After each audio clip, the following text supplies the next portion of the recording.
Okay, so welcome to part 2. In part 1, we introduced the filter function that's part of the dplyr package. And in part 2, we're going to talk about the other 5 primary functions. There's some other sort of secondary functions as well, but we're going to concentrate on the 6 primary functions in dplyr. Along with introducing the idea of functions that take data frames as input and transform them in some fashion and produce data frames as output, we also saw that we can pipe using the %> operator a data frame from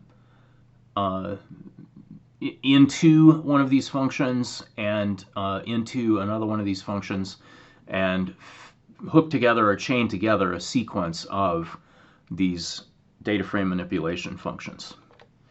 Okay, so filter we have done. Filter is a function that allows you to select subsets of rows from a data frame and to produce as a return value a data frame containing just the rows that you have chosen. The next thing we're going to take a look at is arrange, which allows you to reorder the rows that exist within a data frame. And then also select and mutate, which manipulate columns. And then finally, at the tail end of this, we'll take a look at producing summary statistics with summarize and also summary statistics by group by grouping together subsets of rows with group by. All right, onward ho. So arrange behaves in a very similar high-level way to filter. That is, it takes a data frame as its first argument. It will return a data frame when it's done. What we do in arrange is to select columns that we wish to sort so that this will change the order of the rows according to the sort order of these columns. We can either sort on just a single column or we can sort on a major column and then a subcolumn and then a subcolumn within that and so forth. We can sort by default in ascending order or in descending order instead if we wish by using the descend function. Okay, so this basic description, this basic behavior is intended to be essentially the same as how the filter function works. Data frame in, create and return a new modified data frame so that all of this fits together in the so-called tidyverse. To demonstrate how the arrange function works, we're going to return back to looking at the MPG data frame that comes with R, which has a little more meat to it than our patients database. All right, so here we are. Information about automobiles.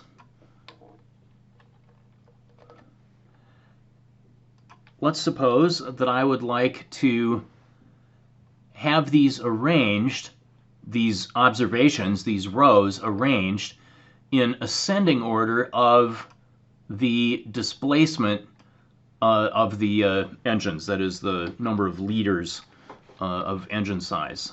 I can say arrange the MPG data frame by displacement. Now, the ordering of the columns, the ordering of the random variables is not going to be affected by this.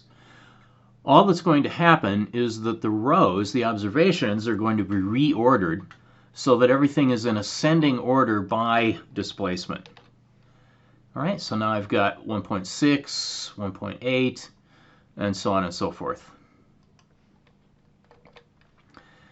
I can subsort by some other column if I wish. So here I am arranging the rows of MPG with displacement as my first ordering criterion, and then transmission type as my subsorting criterion. All right, notice the transmission type. We have both manual transmissions and automatic transmissions of various kinds. So if I arrange by displacement first and then transmission type, the transmissions are character sequences, character strings, and so these are organized as, they are sorted as character strings. So I'm going to end up with all the automatic transmission ones ahead of all of the manual transmission ones.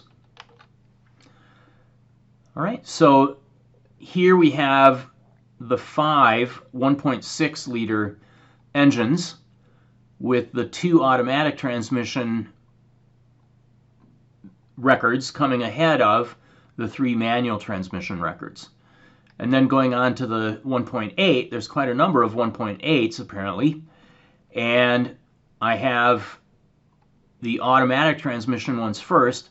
Notice that within the automatic transmissions, and likewise within the manual transmissions, we just can't see it here, there are these sort of subcategories of how many how many gears there are within the automatic transmission. So we have the auto L3 first, and then the L4s, and then the L5s, and so on for whatever different automatic transmission types we have. And then following those would be the manual transmissions for the 1.8 liter displacement vehicles.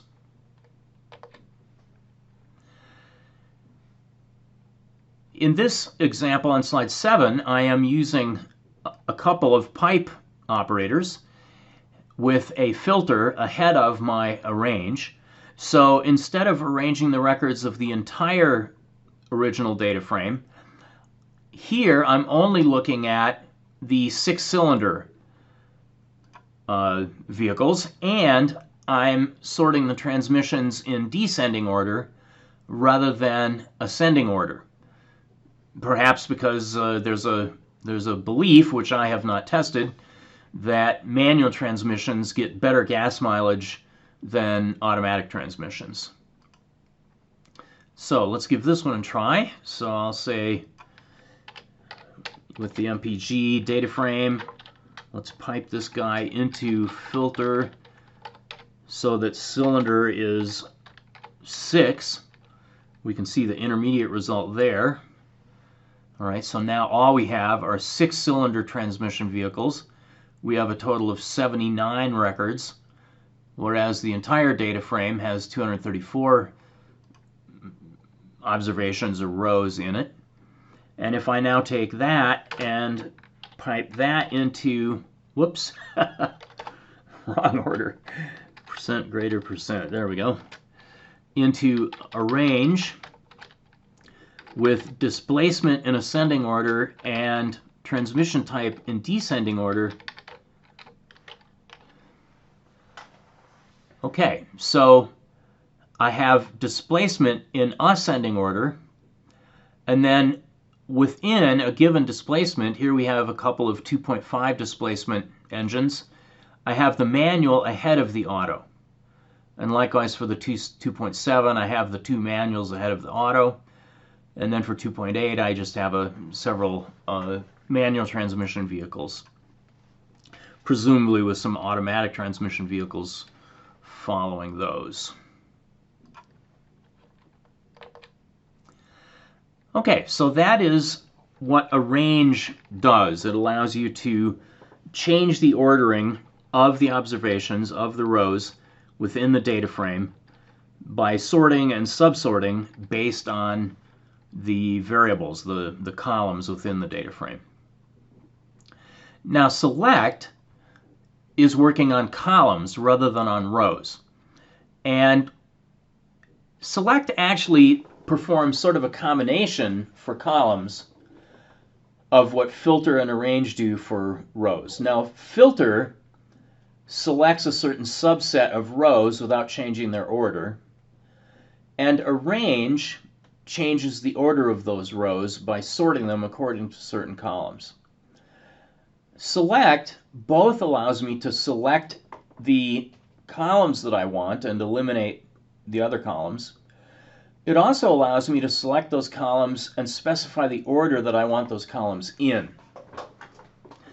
And the way I can select columns is in a variety of different ways. I can select them based on actual column names, just plain column names.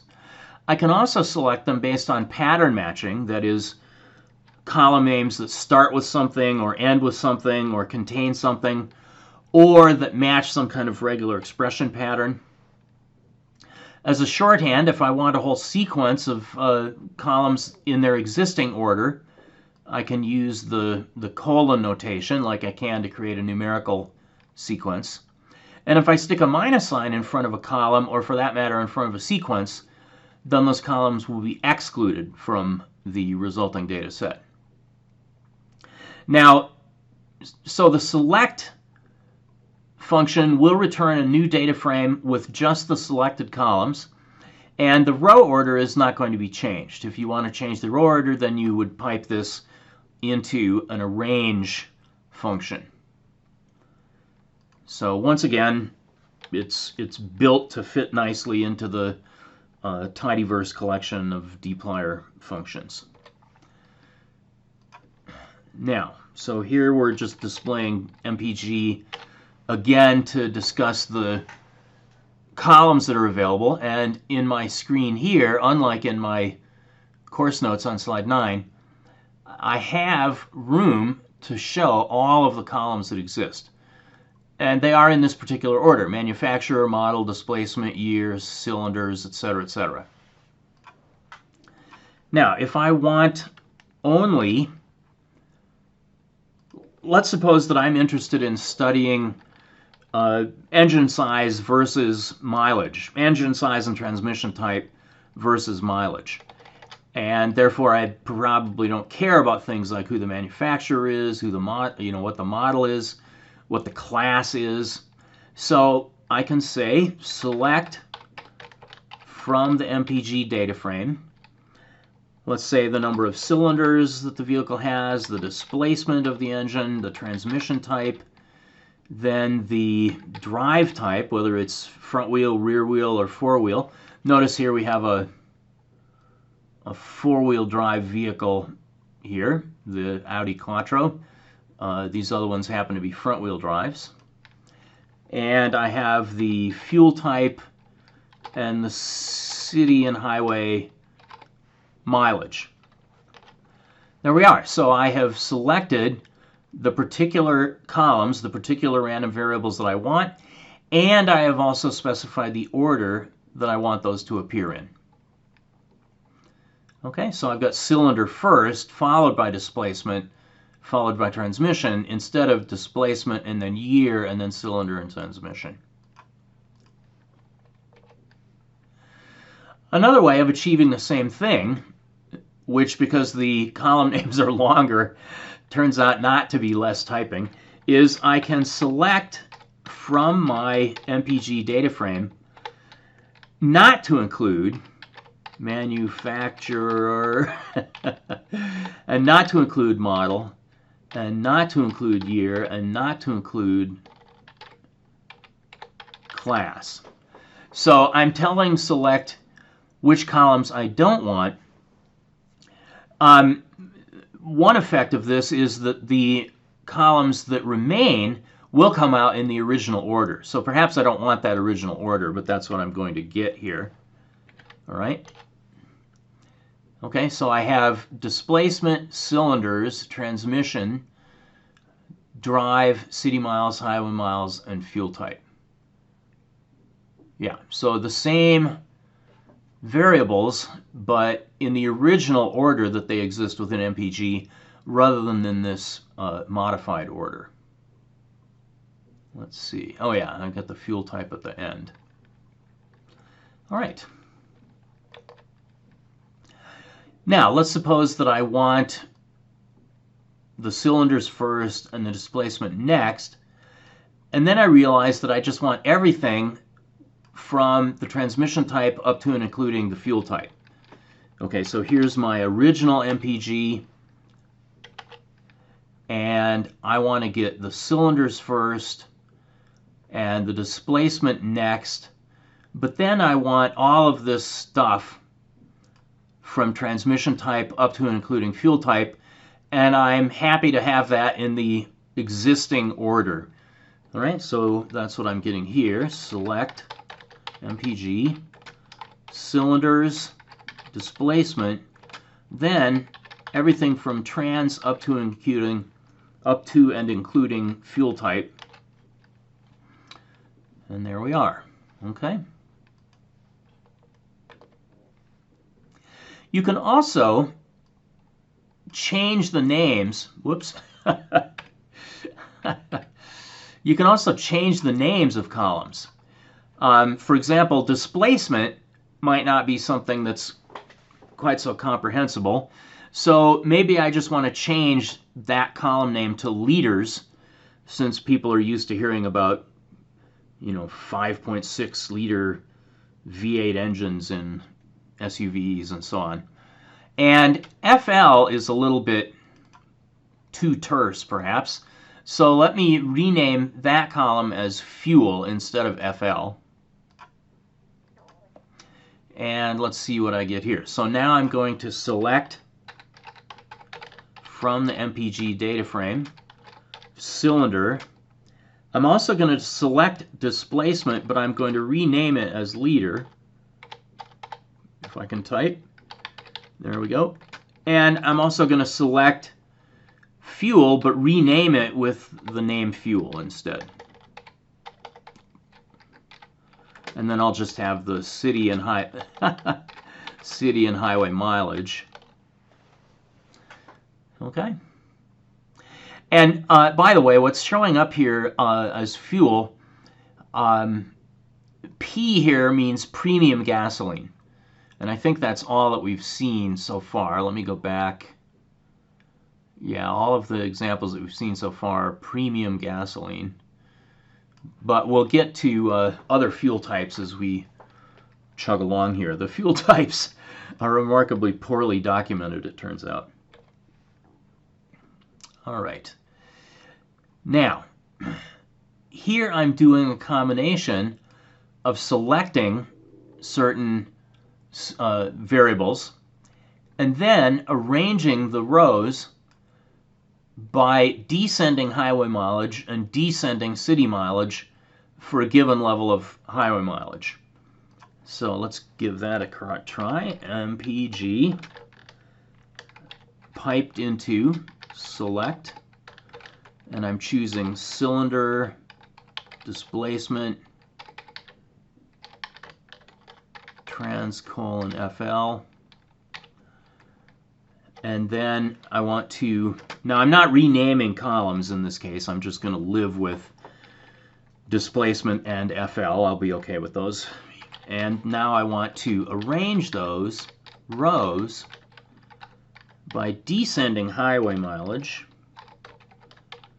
and descending city mileage.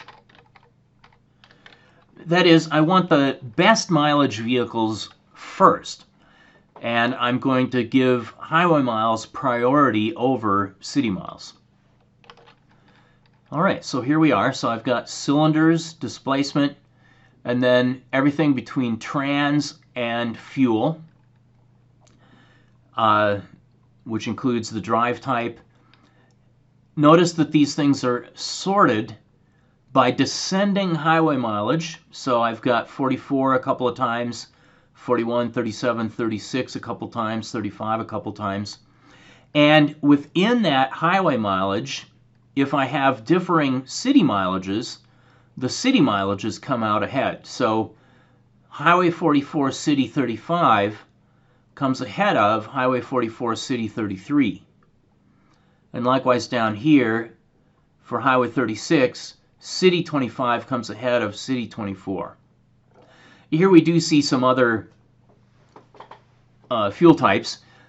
D is for diesel fuel, R is regular gasoline, and C is natural gas, actually.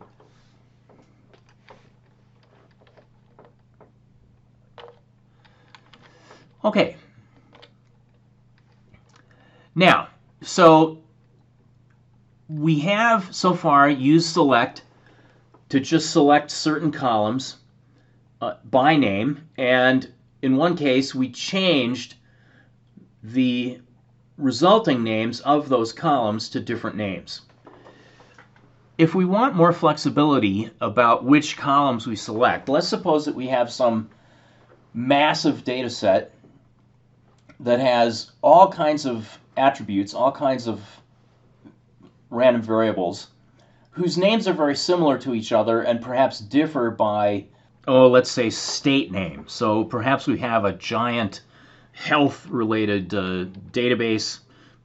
Well, database, it probably is originally in a database, but we've got this thing loaded into a data frame, and our columns include things like the number of flu cases observed each day for certain years in the United States as a whole, and then in Alabama, Alaska, Arizona, each of the 50 states, and also some territories and Washington, D.C., let's say. So we might have something like 56 different columns for various different states and territories and regions of the country.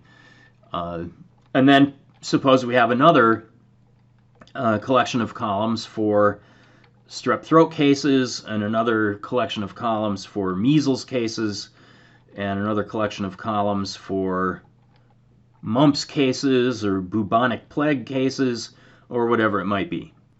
So since we've got 50 states plus some number of territories and regions, and we've got, let's say, 20-25 different diseases that we want to keep track of, it's easy to see how our data frame can get to be hundreds or thousands of columns in size, and we would definitely want to be able to take sub-chunks of those columns, of those random variables. For example, we might want to take all of the columns that have to do with the flu. And if we're lucky enough that the columns have consistent names like, let's say, flu AL for Alabama and flu MN for Minnesota and so on, then we could ask for columns that starts with flu to get all of the flu records for all of the states, or we could ask for something like ends with ME to get all of the diseases, all of the records for all of the diseases for the state of Maine. Okay, and we can of course ask for different kinds of combinations. We can ask for variables that contain a certain string within their name. We can also, most generally, do what's called regular expression pattern matching. And regular expressions is something that I'll talk about later. I'll just show you one example now, in case you, if you already know about regular expressions, then you can use this matches functions. If regular expressions is something that you don't know or don't know very well, I'll talk about it more as a separate matter. Now, when we use select with these various pattern matching functions, the comma in between the different arguments is an implicit logical or perhaps an implicit set union. It's not an exclusive and the way it is in the filter command. Let me show you what I mean. If I say filter MPG cylinder equals 6, highway greater than 30.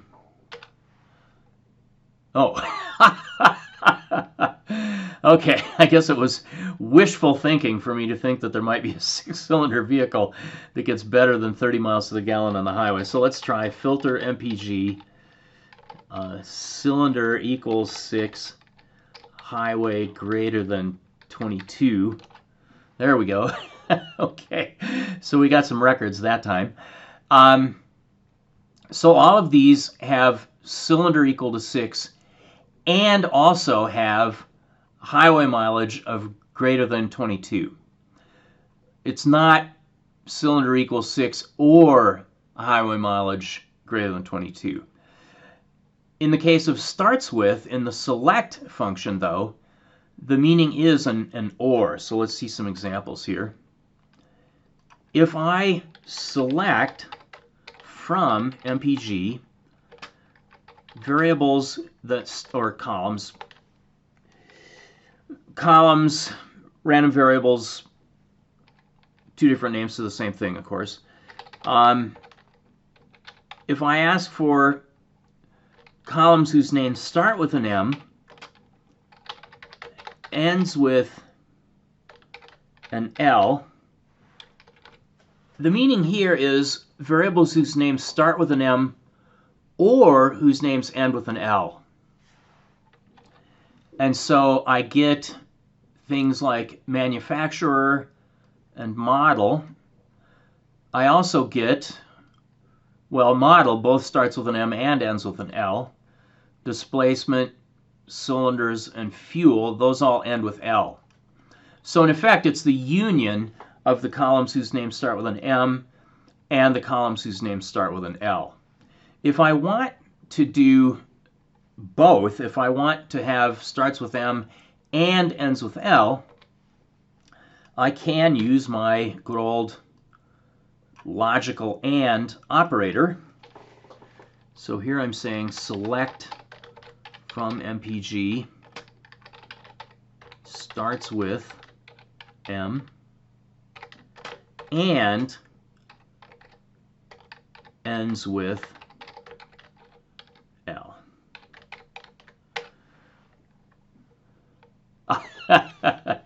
Misspelled starts with. Okay. Try again. There we go. Okay, and so now I have only the model column. That's the only column that both starts with an M and also ends with an L. To look for a regular expression, we use the matches function with a regular expression pattern specified as the argument. This particular one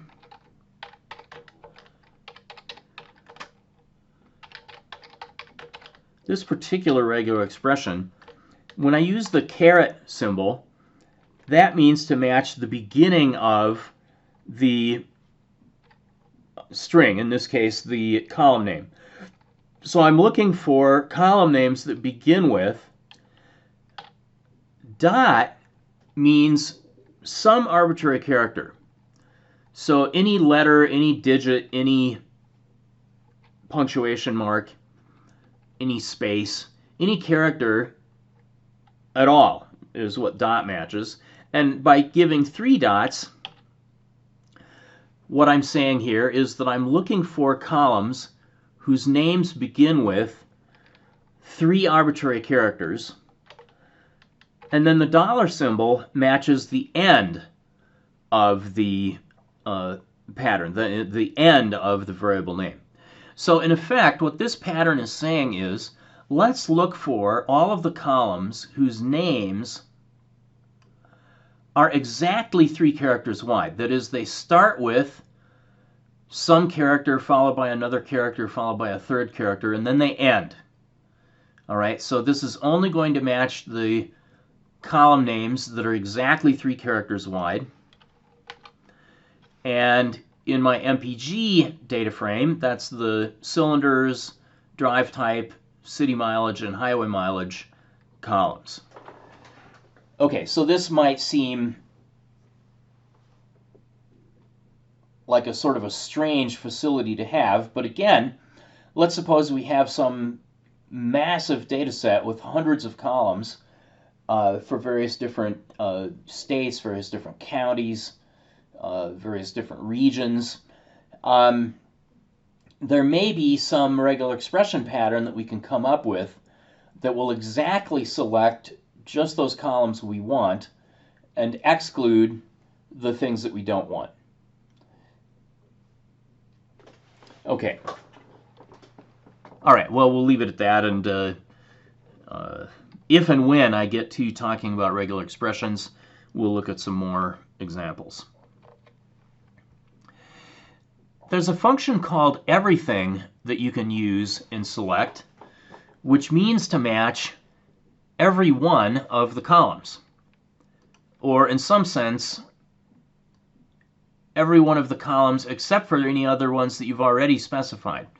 So if I say select MPG everything, I get back a copy of the original data frame with all of the columns, all of the variables, in the same order that they were in MPG. Most often, though, what we do is to put everything at the conclusion of the specific list of individual columns or variables that we want. And this has the effect of moving certain columns to the beginning, that is to the left side, of our data frame, and retaining all of the other variables after those ones that I've specifically named on the left side. So here I'm saying select from MPG. Let me put the displacement first, then the cylinders, then the city mileage and the highway mileage. Those might be the variables that I care about the most for whatever analysis I'm trying to do. But I don't want to lose all of the other columns, all of the other variables. So now I'm going to say everything.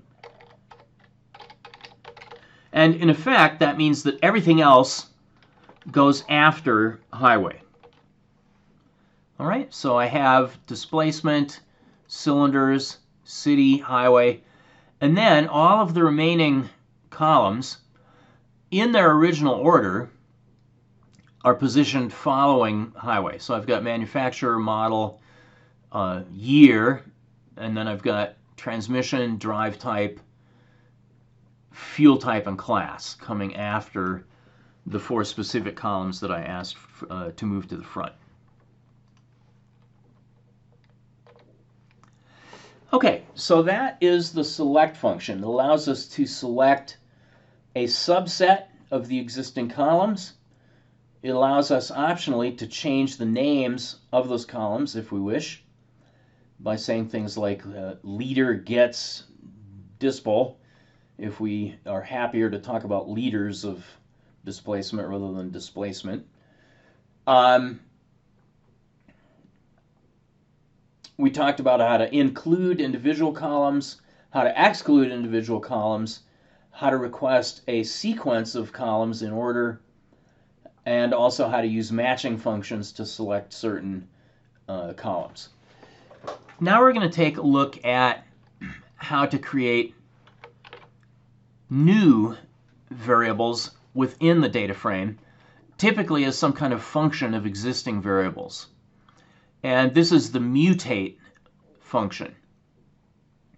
Okay, so like filter and like arrange and like select, mutate takes a data frame as its first argument, then some collection of column name gets expression specifying new columns that you want to have created based on values in existing columns.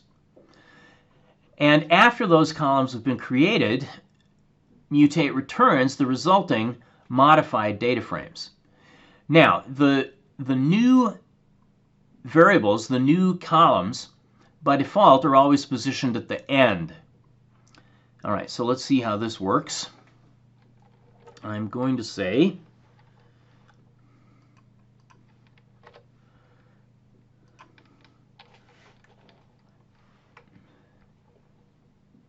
now, because the new columns are positioned at the end, and because the width of my screen is finite here, I don't want to be creating more columns out here that we're not going to be able to see easily. So what I'm doing in the example here on slide 22 is to first select just a couple of columns, which will reduce the width of my data frame. my resulting data frame. Let's do that part first. MPG piped into select. Liter is the new name for displacement, and cylinder. Those are the only two columns that I actually want. All right, so I've just got the liter column and the cylinder column. And I'm curious about knowing what the average volume of a particular, of a given cylinder is for each of these engines. So I want to compute this ratio, liters per cylinder. And I do that using my mutate function. Whoops. Wrong again. There we go. Mutate. The new column I'm going to create is liters per cylinder, and the computation for that is simply the liter column's value divided by the cylinder column's value. And there we go. So now I have, in addition to liter and cylinder, which I selected from MPG, I've added this additional column, liters per cylinder, to my data frame, and it's last. And what I see here is that the size of a particular cylinder is in the vicinity of half a liter. It seems like things are fairly close to half a liter per cylinder. Now, granted, I'm only looking at 10 rows out of 2,240, but anyway.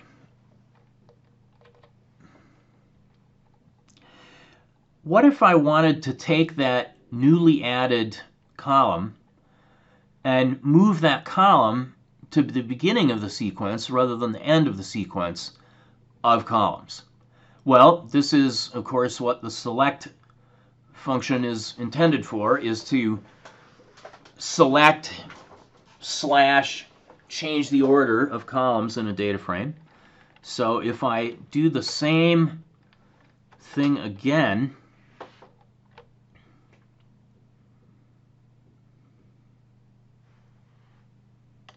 okay, actually, okay. I think maybe I'm okay. Okay, no, I'm gonna do the example that I just discussed, which is different from the example shown here on slide 23. So ignore slide 23 for the moment, and let's talk about how to move this liters per cylinder column to the beginning of the data frame. All right, so I've started with my MPG data frame. Then I've selected just the liters and cylinder columns. Then I've added a liters per cylinder column. And now I want to put that column at the front, so I will pipe the output of that mutate into another select.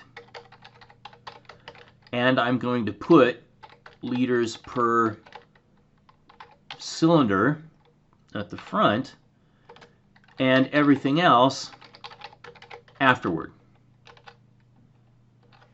All right, so liter and cylinder had been at the front, but now they follow liters per cylinder in my resulting data frame. In the example here on slide 23, what I'm doing is I want to keep track of some kind of record ID number for each record in my original data frame. Okay, if I say MPG, you'll see that in the output here, the data frame numbers each of the rows. But those row numbers are not actually in the data frame.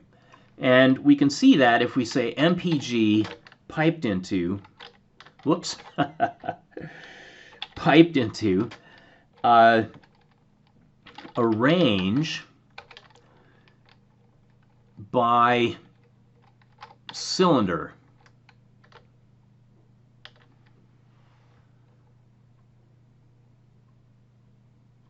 Okay, so I'm arranging these rows according to the number of cylinders in the vehicle. Notice that in the first 10 rows here that MPG that this tibble displays by default, I have 4 records that have 4 cylinders, then 3 records with 6 cylinders, then 3 more records with 4 cylinders. By arranging the cylinders in ascending order, I'm probably only going to have 4-cylinder vehicles in here. And what I want you to notice is that this first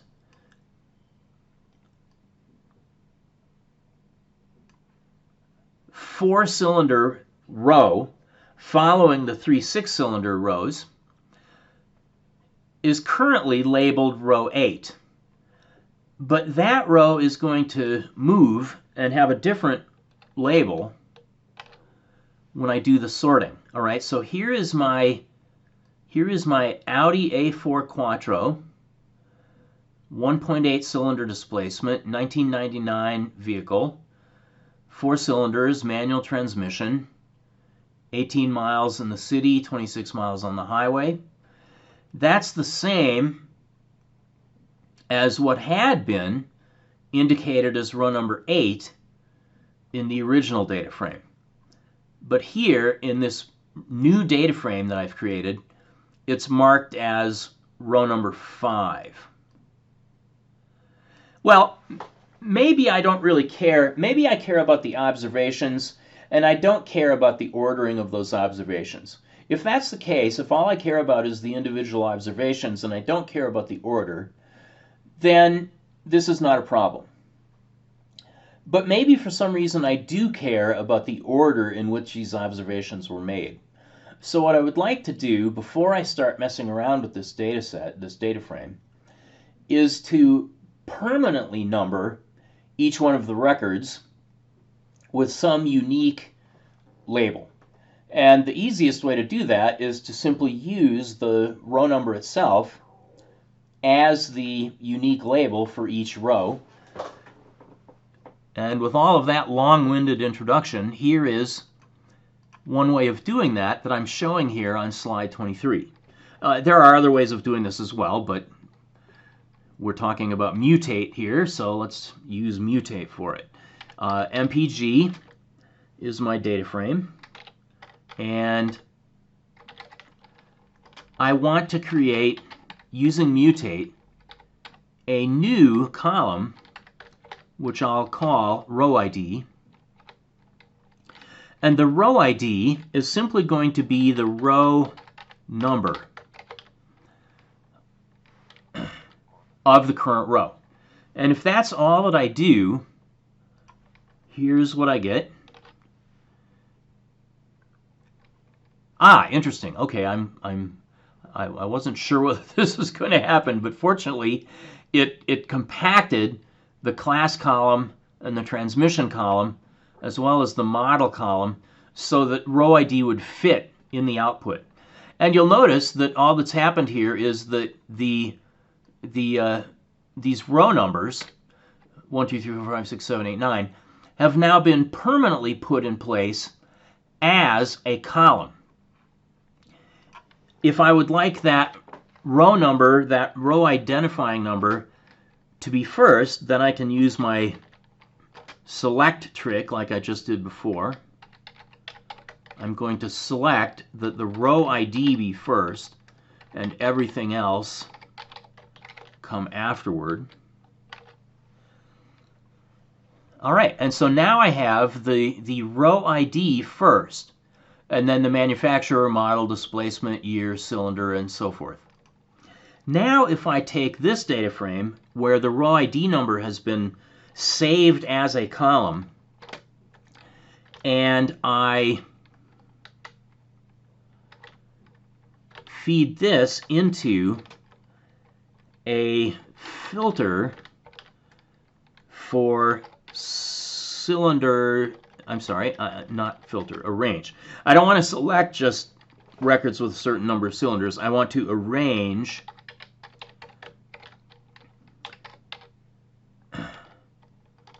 the cylinder column in ascending order. Okay, good. So now here's my cylinder column, And notice now that my Audi 4 Quattro, which is a 4-cylinder vehicle, which was originally row number 8, in the sorted version here is row number 5, but it retains its unique record ID number. So it is still row ID number 8, but it happens to be the 5th row in this resulting data frame. Okay, cool. So if you care about having a unique identifier for each row in your data frame, this is just one example of how you can do that. All right, so now we've taken a look at the two row-related functions, filter, which selects certain rows. So when you use filter, what you're doing is you're reducing the total number of rows in your data frame. And we're also using arrange to reorder the rows within the data frame. All right, so filter reduces the number of rows. Arrange reorders the rows without changing the number of rows. Select for columns is kind of like a combination of filter and arrange. Select allows you both to change the order of columns and also reduce the number of columns. Okay, so select may result in having fewer columns than the original data frame, and it also may result in having those columns be in a different order than they're originally in. Then finally, if you want to add new columns that are functions of columns that already exist, you can use the mutate function for that. Okay, now summarize is used to compute and produce summary statistics for your data frame. And very often, summarize is used together with group by so that you can get summary statistics for various subgroups of the observations of the rows in your data frame. Okay, so like all these other functions, summarize takes a data frame as its first argument, and then expressions in the form statistic name gets some function of some column to produce the summary statistics that you want. The result is a data frame that only has one row in it if you're doing a summary statistics for the entire data frame, or more often you'll get one row per group if you've done a group by before you do your summarize, with the summary statistics that you've requested as the column values. So let's see how this goes. All right.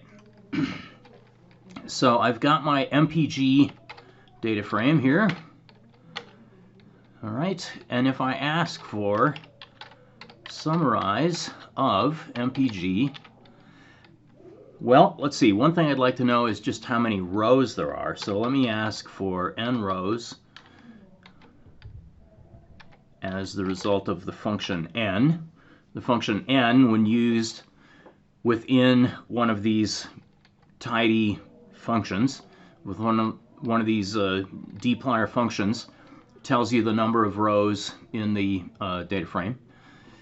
And I'd also like to know the mean and median and standard deviation of the engine sizes, the displacements. So I'm going to use the name mudispl for the mean of the displacement, and meddispl for the median of the displacement, and finally SDdispl, these are really bad names, for the standard deviation of the displacement. All right, poof, and there we are. So as you see, I get a data frame, a tibble in this particular case, because MPG is a tibble, which only has one row and 4 columns, and what I get are the values for these 4 summary statistics that I requested. I have the number of rows is 234. The mean of the displacements is 3.47. The median is 3.33, and the standard deviation is 1.29. All right, well, that's fine. I might be more interested, though, in knowing these statistics on a category basis. That is, I might be more interested in knowing the mean, median, and standard deviation displacements for, let's say, the different cylinder classes. So I can use group by, which takes a data frame as an argument, and then selects either one or more columns from the data frame to create groups within. And what I get back is a data frame that is grouped. And if I feed that as input to summarize, summarize will notice that that data frame has been grouped, and it will automatically produce for me summary statistics on a group by group basis. So let's see this in action. All right. First of all, I'm just going to use plain old group by directly, which is not really going to show anything terribly interesting, but it will show me that a group gets created. So let me group the MPG data frame by cylinder. The output, if you glance at it casually, looks just like the input. The one difference is that I am told that this data frame has now been grouped into 4 groups of cylinders. Now 4, 6, and 8 are obvious, but when we looked at this data frame a while ago, we discovered that there were some Volkswagens with 5-cylinder engines. Okay, so the cylinder groups are going to be cylinders of 4, 5, 6, and 8. Now let's feed that through this pipe into summarize. And the first thing I'm going to ask for from summarize is just how many rows there are per group. Okay, so, whoop, wrong direction. Summarize.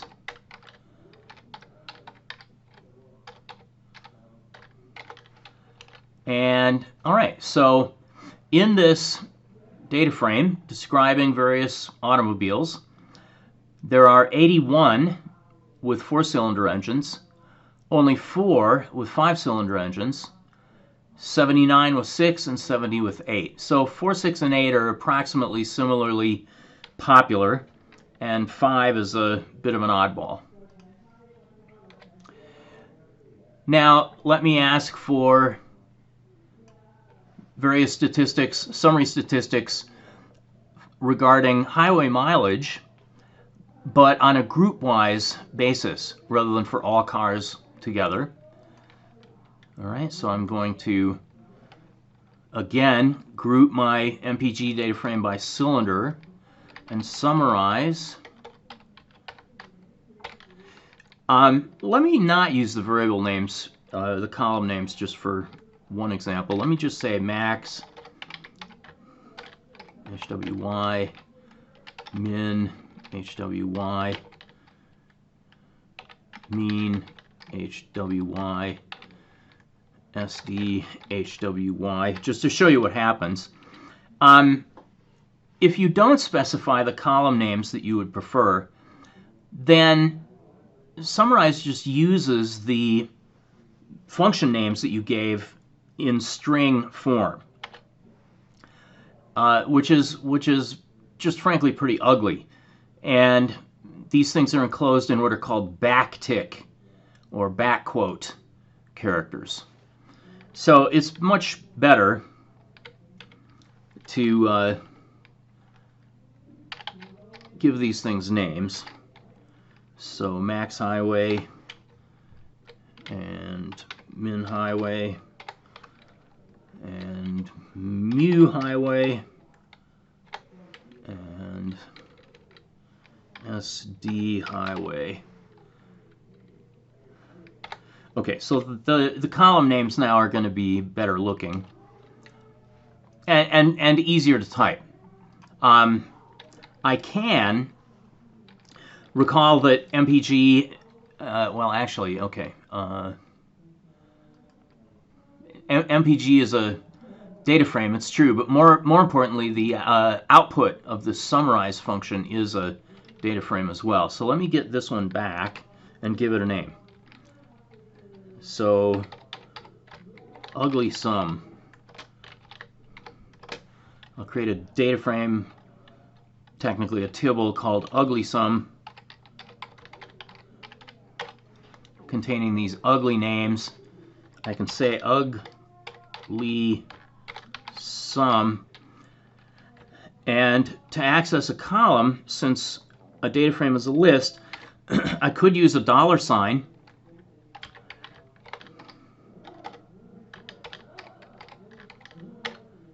but I can't literally just type max highway because this is the syntax for a function call.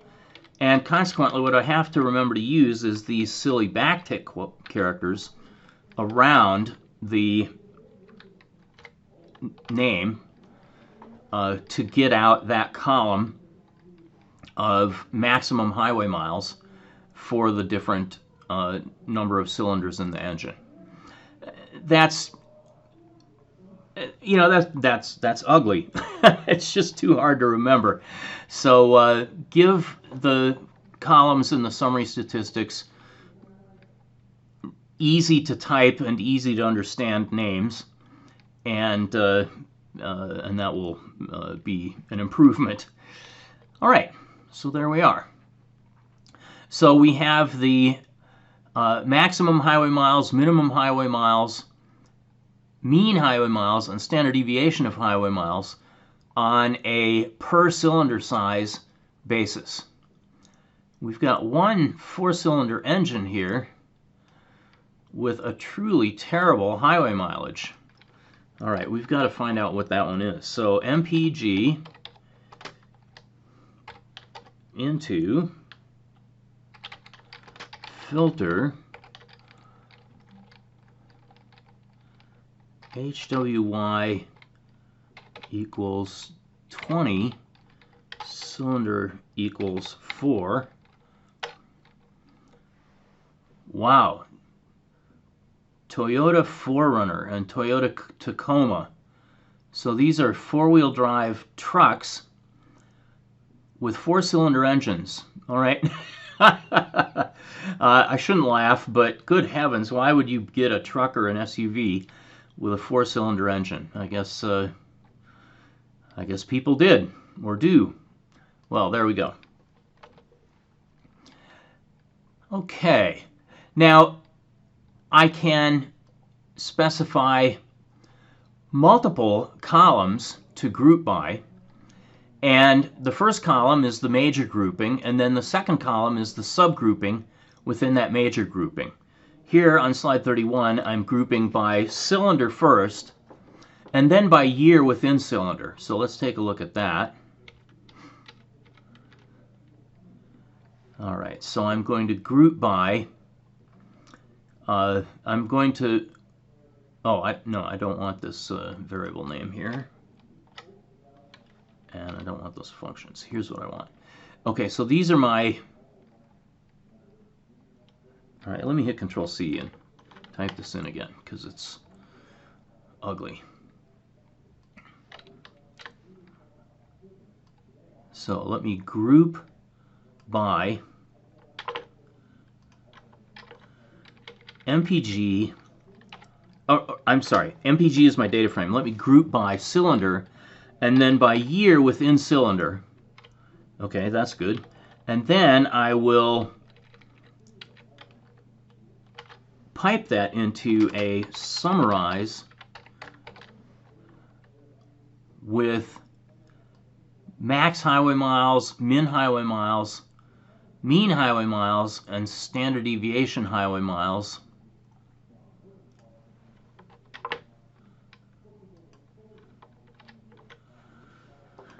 And this time, since I've done a group containing a subgroup, what I will get is the 4-cylinder engines first, but then I get them split between years. So 1999 followed by 2018.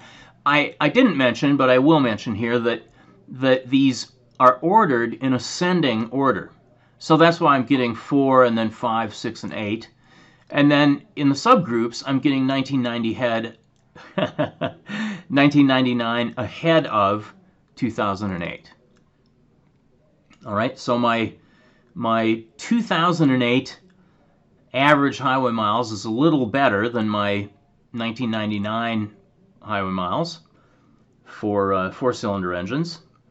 I would expect to see the same thing for six-cylinder engines. And indeed, the average highway miles has improved, and likewise for the eight-cylinder engines. Now, it looks like five-cylinder engines didn't exist back in 1999, or at least we don't have any record of them. And so we only have a record for five-cylinder engines for the year 2008. And the maximum and minimum highway miles, and therefore the mean of highway miles, is extremely close to each other. And of course the standard deviation is very small, so one assumes that this is actually the same engine in 4 different Volkswagen vehicles that have essentially the same performance characteristics, the same weight, and so forth. All right, so it's a tiny sample with very little distribution of mileage. All righty. So, a little bit of final thoughts about this dplyr package. The functions in here are very clean and simple. There's not that much that you have to remember. They take data frames in, and they return data frames when they're done. Each one is useful in and of itself, but the more practice you get hooking these things together into pipelines, the more powerful you will find that each one of these simple tools becomes. Okay, it's for those of you that do have prior experience using pipelines on the command line in a Unix or Linux environment, you'll be familiar with this idea of taking these simple tools and from them constructing quite powerful outcomes. Even though things are simple, that doesn't mean it's obvious. Sometimes it's challenging to figure out, given a data set and given a goal, it's not always easy to see how to start from the data set and filter it and reorganize it and subset it and blah, blah, blah to get to the goal that you're trying to reach. But the more practice that you do, the better you'll get with this.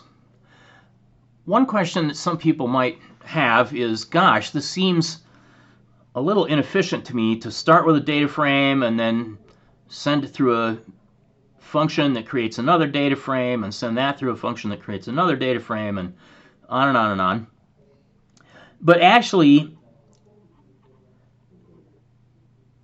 it's a big, it's a worthwhile question to ask. When you say efficient, what do you mean efficient? If execution time is what you really care about, then you can make an argument that you shouldn't really be using R, and you should be doing everything in Java or C++ with customized statistical libraries that run a whole lot faster. Well, the problem is that that's a whole heck of a lot harder to code. And so, as time goes on, managers in particular find that efficiency is measured by how long it takes to develop a working solution, not by how quickly that working solution runs once you have it. Now, if you do get a working solution and that working solution turns out to be too slow, then you start worrying about figuring out how to try to increase the execution time. And in terms of these 6 functions that we've talked about, you want to be using filter to reduce the number of rows that you're working with, as well as select to reduce the number of columns that you're working with. You want to use those fairly early so that you reduce the overall size of the data frames that you're working with, and you can further filter them down from there. The other comment I want to make is that if you're running things like big statistical analysis packages or machine learning or data mining kinds of algorithms, it's typically these algorithms and analysis packages that take the majority of the execution time and frequently the majority of the memory on the machine. Even if you're dealing with a very large data set, usually manipulating that very large initial data set is a minor part of the overall problem when it comes to the total amount of memory and total amount of execution time that your analysis is going to take. Okay, so that gets us to the end of our chat about dplyr. We've been working with data that's already in pretty good shape.